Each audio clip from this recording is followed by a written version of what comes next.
Hey loves, your girl Carrie here, coming at you today talking about narcissistic personality disorder. And for those that don't know, I am a certified specialist in narcissism, PTSD, and trauma. I really want to talk about this because I feel it's so crucial to really put out there what defines a narcissist because so many individuals have narcissistic traits, but that doesn't mean that they're a narcissist. And the problem is when someone does someone wrong, like if they're in a toxic relationship or a toxic marriage or things don't end up going the way that someone expected, they automatically want to call someone a narcissist. And the sad thing about this is when you normalize something, you desensitize it. So, those who are truly in narcissistic relationships or marriages, they almost have a lack of empathy for them when truthfully, narcissism is a form of abuse, and abuse is and should be taken very seriously. Now, first, I'm going to read the physical definition of what narcissistic personality disorder is. And you may hear me say NPD just to abbreviate it because it's a longer word. So, what is NPD? It's a mental health condition, keyword mental health. So, they have to be diagnosed in order to be called this specific word. It is an inflated sense of self importance, a deep need for excessive admiration, and a lack of empathy for others. This rigid, ongoing pattern, keyword pattern, of behavior causes major problems in relationships, work, and daily life. I really want to emphasize some of these words in this definition because number one, narcissistic personality disorder, as I stated, is abuse. There is abuse in every single narcissistic personality disorder that there is out there, and there are 11 different types. It doesn't necessarily mean that every single field of abuse from, emotional, mental, physical, like it doesn't mean that all of them have to be performed in order to be a narcissist. Like you can be with a narcissist and they may never reach physical abuse to you, but they are mentally abusing you and so forth. Another thing I want to emphasize is that it's a pattern and abuse is a pattern. Just because you're in one toxic relationship in your whole entire life or one toxic marriage and every other person in this whole entire world and even in your work life and so forth, you get along with and have zero problems with them, chances are that means you're not a narcissist because you get along with every single person. And if this was the one toxic relationship or marriage that you had, then clearly we see who the core issue is in the common denominator, right? So, also, as it's stated on the bottom part of the definition, it said that it's an ongoing pattern of behavior in relationships, work, and daily life. That's a key. This person doesn't just have a problem with you. With you being their spouse or their, lover or whatever. This individual has issues all across the board. Their work life is always crazy. They always have some sort of complaint in their work life. Their personal life is crazy. There's always some sort of friend that hates them or is a horrible person and so forth. There's always just some sort of toxicity in their everyday and every interaction life that they have, including you. So if this person is just abusive and has issues with just you, but yet every single person they get along with and have zero issues with anyone, and I'm not talking like a little pity thing like, oh, you didn't come to my birthday party, I'm upset with you. I'm talking like ongoing issues with someone all the time. They always have to have some sort of drama or chaos or problems in their life. That is more of a chance of someone being narcissistic, not someone being in a marriage and just having issues with them, because that just means it's a toxic marriage. It doesn't necessarily mean that it has to be that way with everyone. Now let's read the definition of abuse. Abuse is physical, sexual, emotional, economical, or psychological actions or threats of actions that influence another person. Does that not describe a narcissist pretty much to the T? That is very imperative to know because, again, the key word in the definition of abuse is pattern, and the key word in NPD is pattern.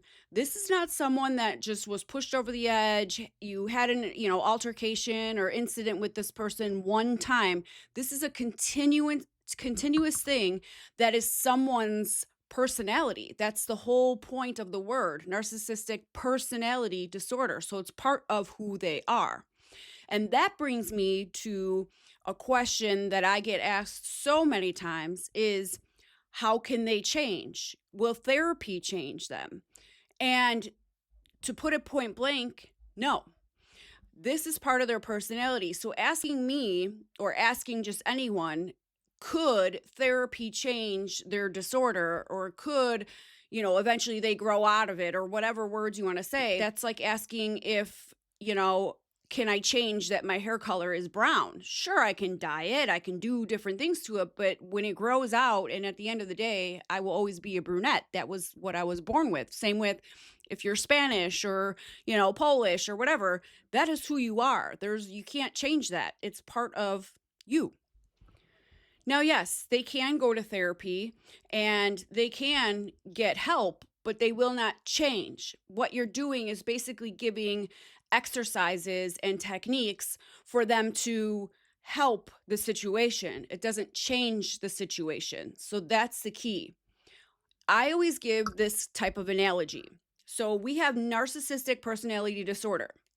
When someone is born with Down syndrome, that is a chromosome disorder.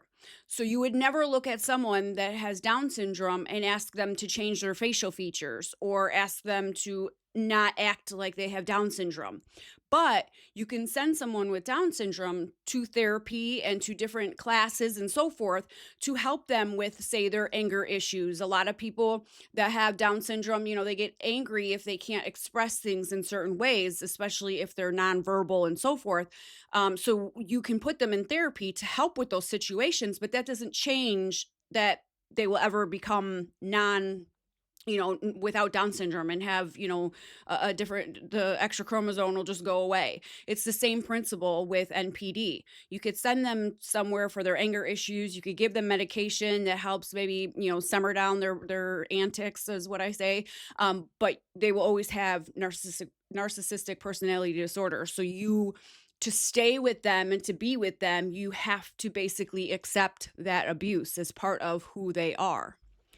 Now, one comment I get all the time is they say, so many people say that, if someone cheats, they're not narcissistic. If someone steals, they're not narcissistic. If they lie, they're not narcissistic. But everybody calls everyone a narcissist because God forbid someone lies one time or someone cheats or something. And I understand that frustration, but then they'll also say, and only 1% of the world is diagnosed with NPD. And that's true, but it's not that way because the statistics or the odds are very slim that someone is narcissistic. It's because a narcissist has a grandiose ego that they need to maintain. So if they go and see a specialist that specializes in mental health to diagnose them, they cannot gaslight that doctor. They cannot gaslight that diagnosis. And now it's on paper. Something else about narcissism is, I always say they're like chameleons. So they will fake an entire personality to get the supply that they need. As I read to you in the definition, they lack empathy, and love is a form of empathy. So they do not have the ability to physically love someone like you or I, or someone that is not narcissistic, that has emotions and empathy attached to them. They love based on the supply that you provide. So if you have one entity here and one entity here, one person here, one person here, they look at you as an entity. So picture yourself as like two vaults. If this vault has $500 and this has 1,000, they want this one. So that's how they form themselves to love. So if they go and get diagnosed, they can't really chameleon themselves to be this normal father figure that, the persona they want to give to this supply to reel them in, or they can't pretend that they're this big baseball player to this entity that, maybe they love baseball or something. Like, they have to form and they have to be a chameleon in the environments that they are looking at as prey. So therefore, they will never step in to a therapist to get diagnosed, because that proves that there's a mental health issue that they have. And so, they don't want that documentation to go against their ego and who they are. Now, some people may say, oh, no, mine went to therapy. I will tell you right now, the chances of them going through therapy and physically going through the whole entire, process to be diagnosed, somewhere in there they'll fall short. Somewhere in there they'll make up an excuse that they don't want to go, or somewhere in there they'll stop going and so forth, because once it starts to form who they are and they're about to get to that diagnosis, like, they won't continue. They're only going to therapy to try and keep you around, to basically make you happy, and there's always some sort of manipulation or reason that they're going to therapy. It's not because they have empathy and want to change themselves. It's because they're doing it so they don't lose the supply that wants them to go to therapy. A true narcissist doesn't walk into a therapist and say, hey, I think I'm narcissistic and I need help. And to actually get help to go through the process of, the whole narcissistic process, it is a consistent and a very intense, process. So, I mean, the patients, even on a narcissist, aren't there even to complete the physical process to go through becoming a different person and a better them, to realize the lack of empathy and so forth. Another thing is narcissistic individuals, they don't know how to look inward. So people that have empathy and are empathetic, they put themselves in scenarios and perspectives and situations of another when they're having empathy. So, for instance, if someone's mother passed away, when you give empathy, you think of it as your mother and you're like, well, I'm so sorry. Like, you just think in your head, like, man, where would I be if my mom passed away? So, narcissistic individuals, they don't have the ability to do that. They seek outward. That's why everything is your fault. That's why they project everything, because how they act is a reaction of how their outside world is going. So if they feel threatened by something that someone's doing, or there's an altercation, they base their reactions and their responses off of losing the entity, losing the supply, and how you react, or how they think that you will react, or how you will reply, and how they need to act in order to get what they want. So there's always like a twist of manipulation. It's very, very, very psychological type abuse that they do to their prey, to their victims.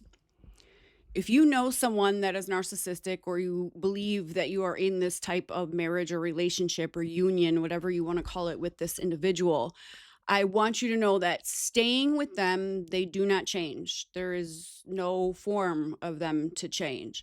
So if you are around wanting it to get back to that beginning, that is all part of the abuse. The beginning was just a facade. It wasn't real. So you fell in love with the very first person that they showed you who they were, and they did that to reel you in. That's not who they are. The true mask falls off, and the person that they are today, that is truly who they are. So you become addicted. That's what the trauma bond is. It is a pure addiction, because you are wanting to get back to that square one, to that beginning stage. And it's a lost hope.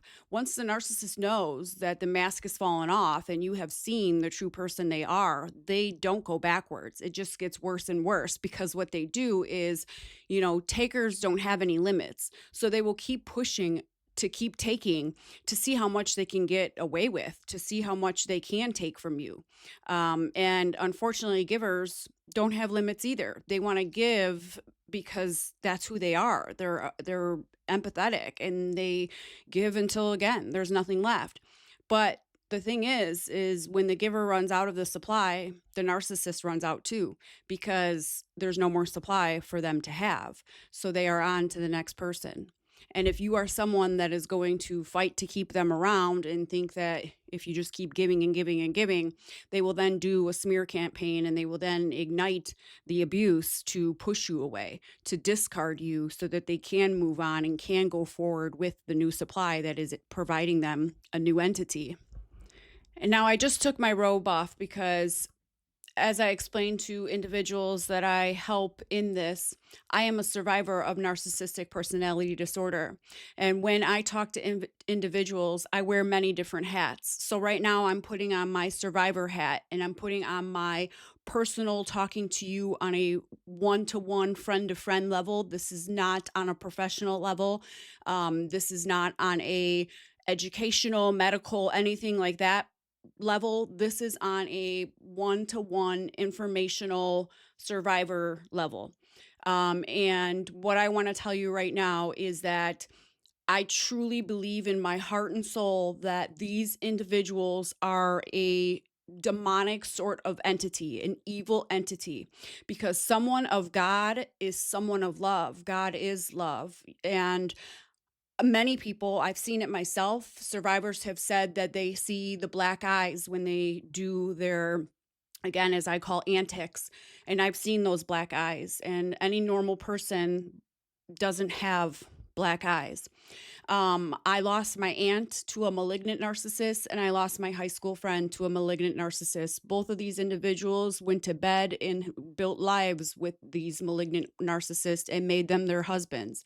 And my uncle went into the home that he was restrained from, and my friend's husband went into her work that he was not to be going into, took both of their lives, and then took their own.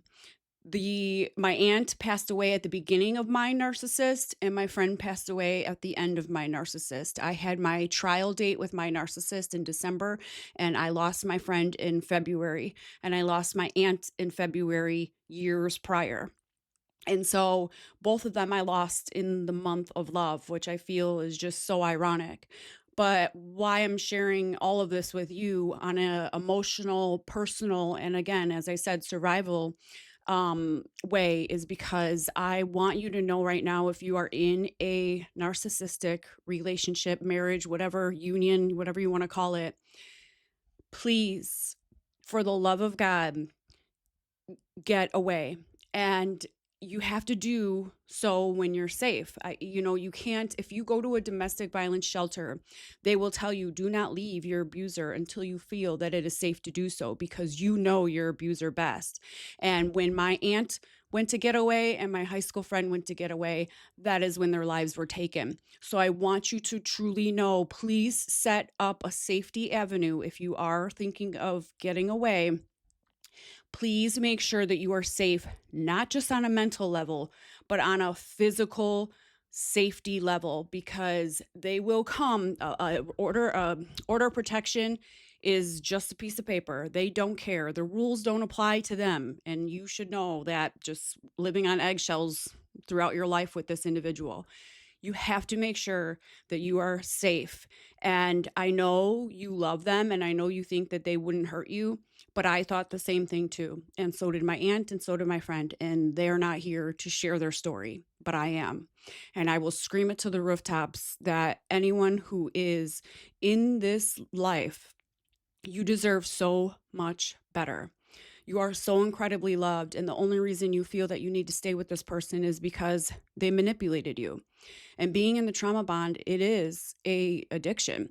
You are chemically imbalanced from them doing the fight and flight, from them doing the love bombing and then the abuse. Your brain is chemically imbalanced, and you need to see a psychiatrist to rebalance that.